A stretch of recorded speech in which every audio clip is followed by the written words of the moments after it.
Sasing pinapasulyap-sulyap, nagpapapansin sa'yo. Umabot sa palitan ng mga mensahe, kilig na kilig ako. Kumusta, kain na, hello, magandang umaga. Ingat ka, pahinga, huwag kang masyadong magpupuyat pa.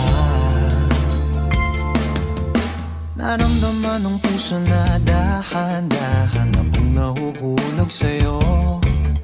Sa kada araw natin na pag-uusap, meron nang